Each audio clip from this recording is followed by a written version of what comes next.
ito guys, meron tayong gagawin dito, no? So ang problema nito guys ay ito, easy error ng Whirlpool automatic washing machine. So tunghayan natin guys kung anong problema ng easy, no? So first time din namin ma-encounter itong error na ito guys. So tingnan natin guys kung anong problema ng easy error, no? Pagdating sa Whirlpool automatic washing machine. So first step, buksan natin to yung likuran ng ating washing machine para makita natin, no, kung anong problema nito, no. So ayan guys, binubuksan lang ng kasama natin, no. Ito ay Whirlpool, no, Whirlpool automatic washing machine. Ayan, sa mga hindi pa pala nakapag-subscribe sa channel namin, subscribe po kayo. At marami pa tayong mga videos na ilalabas about automatic washing machine, no. So iba-ibang error, iba-ibang problema yung mga na-encounter natin, no, pagdating sa mga automatic washing machine. So ito guys, tanggalin lang natin yung cover nito sa likuran, no, kalasin lang natin. Ayan, ayan, nakalas na po natin, no. So napakasimple lang naman yung parts nitong Whirlpool automatic washing machine guys, no. Ilang piraso lang talaga yung parts nito na pwede natin ma-check, no. So tulad nito guys, nandito yung bomb switch, yung inlet valve, at saka yung water level sensor, no. So tatlong piraso lang yung parts na nandito sa likuran. So kung may tester tayo, madali natin siya ma-check, no. Tulad nito guys, testingin natin kung may continuity ito, no. Yung dalawang wire nandito dapat mayroong buzzer. Ayan, continuity. So good siya, walang problema, no. Ayan, so ito naman yung sensor, no. So pwede natin checkin ito.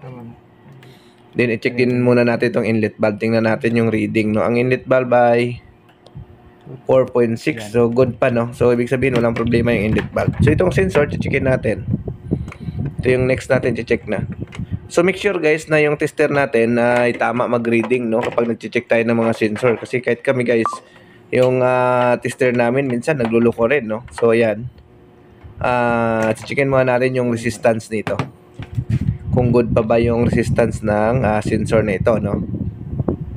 Tingnan natin. Ayan, 44 ohms, no. So 44 na. Kung accurate yung reading ng ating tester, so sira na ito, no. Kasi ang reading talaga ng sensor ay 13 hanggang 17 ohms, no. So ayan, no, nagbabago-bago siya, ayan. Ayan. So testingin natin, no. So mukhang may problema yata yung tester natin, Hindi maganda yung reading nito ng ano natin, resistance, no. Mahina na yung battery nito. So ayan. So ang gagawin na lang natin guys, no, testingin na lang natin, palitan yung sensor, no. Subukan natin palitan. Tapos testing natin kung lalabas pa yung AC, no. So ito yung sinasabi ko guys. Kung kayo po ay bagong technician, dapat may baon kayo laging sensor, no? Kasi maliligaw kayo kapag wala kayong baon na sensor. So dapat meron kayong pang test, no? Kasi yung sensor minsan mahirap siya i-test, guys, no? So mas the best kung meron kayong pamalit. Ayan, subukan natin guys, no? Pinalitan natin ng sensor, saksak natin. Tingnan natin kung mag-error pa. Ayan. On. Start. Ayan. Tingnan natin guys, no, kung lalabas pa yung error. Ayan, tayo natin. Nagbabalance, no. After kasi magbalance, lumalabas yung error. Ayan guys, so kung mapansin nyo, lumabas pa rin, no. So after niya magbalance guys, lumabas yung easy error. So ibig sabihin guys, hindi sira yung sensor nito, no. Wala sa sensor yung easy error. Ayan. So next natin guys, punta tayo dito sa kanyang lead sensor or lead switch. Nandito guys, no, sa ilalim. Nandito yung lead sensor nito guys. Ito guys, oh. Yan, merong socket dito guys na may dalawang wires, no. Meron siyang socket na may dalawang wires. Ang gagawin natin guys, subukan natin ito i-bypass, no. Pero pwede nyo naman ito ma-check guys by continuity. I-close nyo lang yung pinto, then tingnan nyo kung may continuity, yung nakasiksik na parang bilog. Pag wala siyang continuity, ibig sabihin guys, sira siya, no. So ang gagawin natin guys, iba-bypass muna natin temporary, no. Tingnan natin, kasi nung na-test natin wala siyang continuity, iba-bypass natin. Kailan lang ito sira? Tingnan natin guys kung magkaroon pa siya ng error, no? Iba-bypass muna natin. So ang tawag dito guys sa parts na ito ay lead switch or lead sensor, no? Ito yung nagdi-detect kapag nagbubukas yung pinto, no? Nagkakaroon siya ng error kapag binubuksan mo yung pintuan. So ayan. Subukan natin guys, tingnan natin, no?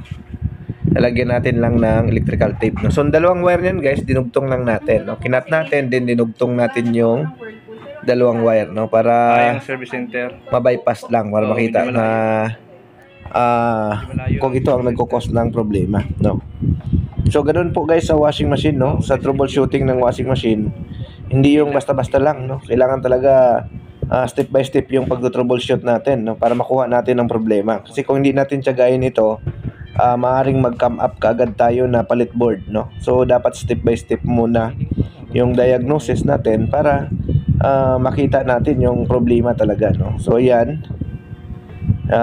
Ayan guys, so ito yung wire na nandito sa loob. Yan, ito binaypass natin, no? Ayan, tingnan natin, no? Kung mag-okay na ba ito, no? So ayan guys, nilagay natin siya, tinisting natin siya. Ayan guys, oh, nagbabalance siya. Ayan. Ayan. So nag-error pa rin guys, no? Ayan. So ang ginawa natin guys, no, inaayos lang natin yung yung pagkadugtong natin doon sa kanyang lead sensor, no? Dinugtong lang natin maayos kasi kaya siya nag-error pala, hindi namin ay dugtong ng maayos, no? So ayan, dinugtong namin ng maayos. So ayan guys, okay na po siya, no? Nilagay na natin siya sa spin.